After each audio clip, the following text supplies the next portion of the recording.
Um, Moving on, I was always an artist, still am an artist, and that was what I wanted to do, and that is what I did. So when I was in high school, I was always doing theater, I was always doing choir, I was always doing things like that. When I graduated from high school, I joined a song and dance company in Los Angeles, and I started working within a year after I moved to Los Angeles. I started working as a singer, as a musical theater performer. That was what I did. That's what I was good at, and that was what, unfortunately, I decided that I was going to try to be an actress. I was going to try to do film and television. I did a little bit of that, but musical theater was what I was really talented at, and that's what I should have done if these stupid bastards had not ruined my life. And I'm telling you the truth. They ruined my life. They ruined my entire family. Um, they're ruining a lot of people's lives. You don't understand. And I do believe that they are about to take over our entire country. Um, I don't know. I don't know what they're doing, but it's evil. It is evil. Because they're attacking good people. They are not. A lot of them, like, it's all compartmentalized. Because I've had some gang stalkers try to insinuate that I've done stuff that is just a total lie. I mean, I had this one guy say that I had a gun in my purse and all this stuff. They are all told complete lies. Every gang stalker is told something different. I also think that some of them are being told that it's all just a game. I think that because I had a couple people actually insinuate to me that it was just a game, just relax, it's just a game. No, it's not a game. They gave my son a virus, which I then got. An old lady, and I'll get to that later, but a little old lady rubbed my son's cheek in the grocery store. I didn't want her to do it. I didn't catch it fast enough. She just reached in and touched my skin. Oh, he's so cute. Touched his cheek. Within an hour, his cheek became inflamed, and then he got deathly ill, and then I got deathly ill, and we were ill for 2 months. And my son doesn't ever get sick. He never gets sick. And I don't get sick. So there was something on her. There was something on her hand that she put on my son's cheek. So I'm telling you, these people are evil. And they will stop at nothing. They do not have compassion. They don't have normal compassion that humans have. But I'll get to that. Anyway, so, and that was recently. But anyways, to get back to, I joined a song and dance company, and I started work, and I moved to Los Angeles because that was what I'd always planned to do. That was like my plan for my life. And so I started doing that, which is probably just perfect for them, because then it was like I was always looking for work, and I was always going on auditions. Well, I basically worked for Disneyland, like, for years while I was there. I mean, Disney was probably like one of my main employers. Disney, CBS employed me, Paramount employed me on several occasions, which I now know CBS and Paramount are connected. But those were like main networks that I was connected to. Well, that's important. The reason I'm telling you that is because later on, I had a friend that I went to high school with in Alaska, okay? In Alaska. And this guy got a job at Paramount Studios.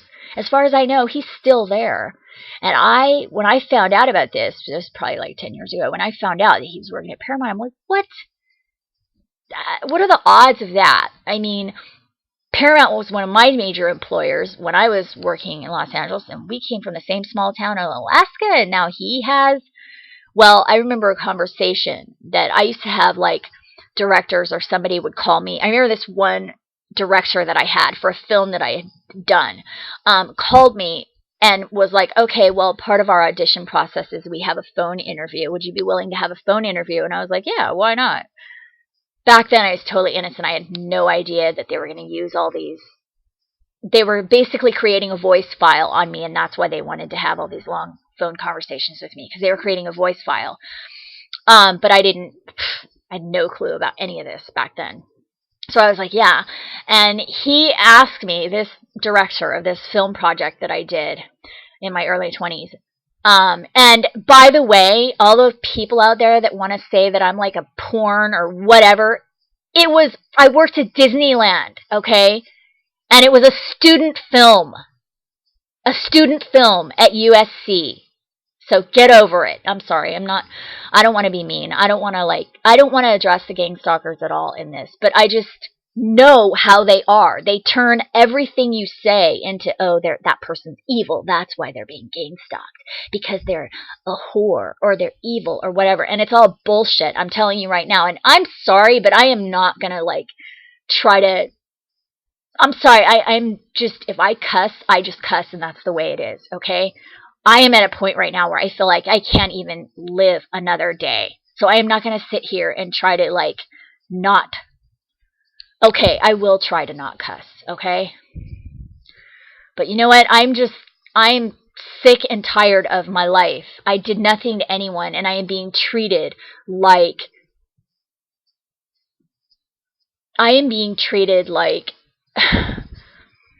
am an evil, evil, evil animal or something, that I deserve to die, and I don't deserve to die. And I suspect that these other people that are also being gang stalked also do not deserve to die. Do not deserve what is happening to them. Anyway, I'm just get back on subject. Okay. So, where was I at? I started working in the entertainment industry. My main employer, like I said, was Disneyland. I worked for Disneyland. And during the time that I was working for Disneyland, that was when the gang stalking started. And I didn't really know what was going on. I started seeing these license plates. Like, I'd have a conversation with somebody, and then one of my friends would repeat my conversation back to me over the phone. And then I went to this audition, and I went to this audition through my agent. I had an agent. I had three different theatrical. I had a theatrical agent, I had a commercial agent, and I had a dance agent. And so I went to this audition through my theatrical agent for a movie, and I was really weird audition, and they repeated back things to me that I had said over the phone, and they had me sign this contract, which was really stupid, because I look back now and I'm like, what the hell was that contract that I signed? I don't know. I suspect it was probably something having to do with the stuff that they're doing to me now.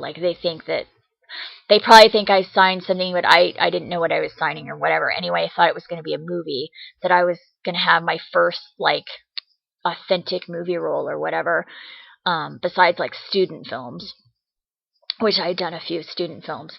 Anyway, I remember what I was talking about. But anyway, let me just finish this story, because this is all jumbled, because there's a lot of stuff. There was all this weird stuff that happened at that audition that I went to. For example, there was 20 or 30 girls there auditioning for the part, and the guy told all the girls to go home, and he was like, oh, this is the one I want. It's bullshit that they do to try to make you feel like you're special. And that was one thing that they always used to say to me. They would be like, you're so special. In fact, somebody just said that to me today when I went to the store. A woman passed me, and she was like, you're so special. Gang stalker. That's what they do. And that's one of the things that they've been telling me for years, is that's one of the things they tell you, is how special you are. But they do it.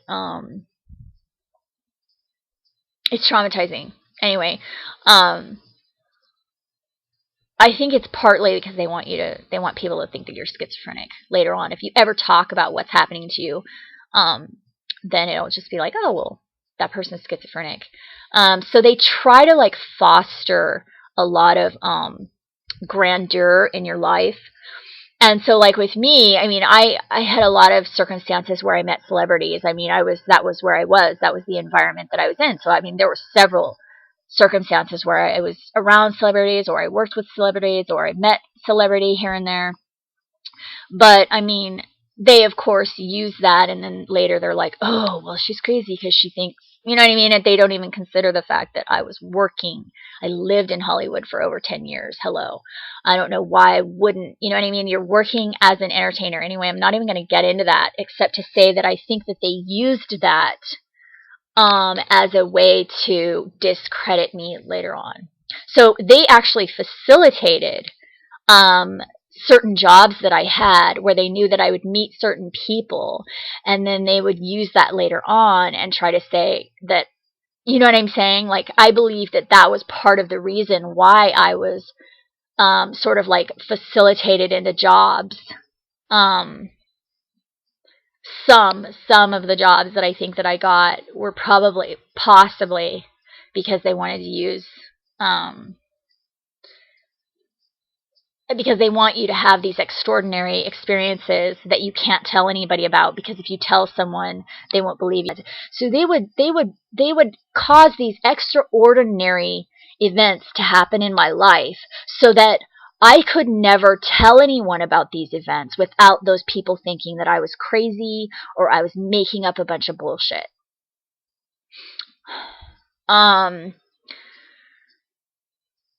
But like I said, everything I'm telling you is the truth. Everything I'm telling you is the truth. And um, that did happen. And there are many, many other stories I could tell you that you absolutely would not believe if I told you, but I'm not going to tell you because I just don't have the time. I just don't even have the time. And some of it's really personal. Like I wouldn't even tell you that. It's not bad at all. But I mean, I do feel like they purposely put me in circumstances that I would have that were extraordinary, that would keep me secretive and keep me separated from my family, because my family wouldn't believe it or understand it. And it's a way to keep me isolated throughout my life. That's a way to keep you isolated. If you have extraordinary experiences that you can't share with anyone else and that no one else can relate to in your life, it keeps you isolated. It keeps you psychologically isolated from others.